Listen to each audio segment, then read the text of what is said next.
ఆకాశంలో అందరికన్నా గద్దలే ఎక్కువ స్పీడ్ వెళ్తాయి అనుకుంటే మీరు కూడా కోడి పెంటలో కాలేసినట్టే. ఎందుకంటే ఆకాశంలో ఎక్కువ స్పీడ్ గా వెళ్ళిన రికార్డ్ వీడి మీదే ఉంది. వీడి పేరు పెరిగ్రిన్ ఫాల్కన్. గంటకు 380 కిలోమీటర్ల స్పీడ్ వెళ్తూ వాటర్ తాకుండా వరల్డ్ రికార్డ్ చేశాడు. మనోడి జీవితం మొత్తం ఆకాశంలో ఎగిరే ఫైటర్ జట్ల మీద రెట్లేయడంలోనే గడిపేశాడు. ఇంకా మనోడు వేటాడే స్టైల్ చూస్తే మీరు కూడా అవాక్ అవుతారు. వీడు ఫస్ట్ 1000 కిలోమీటర్ల పై నుంచి ఓ జంతువు మీద కన్నేస్తాడు. అక్కడి నుంచి మడత మంచం మడతెట్టినట్టు వీడు కూడా వీడి రెక్కలు మడతెట్టి గాల్లో నుంచి మిసైల్ లా దూసుకొస్తాడు.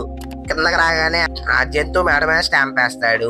మెడ మీద స్టాంప్ పడిన ఏ జంతువుకైనా మడత మంచం మీద పడుకోబెట్టి దండేయాల్సిందే. వీడు మీకు నచ్చితే లైక్ చేయండి. ఇలాగే షుగర్ ఎక్కువైన మీ ఫ్రెండ్ ఎవరో కామెంట్ చేయండి.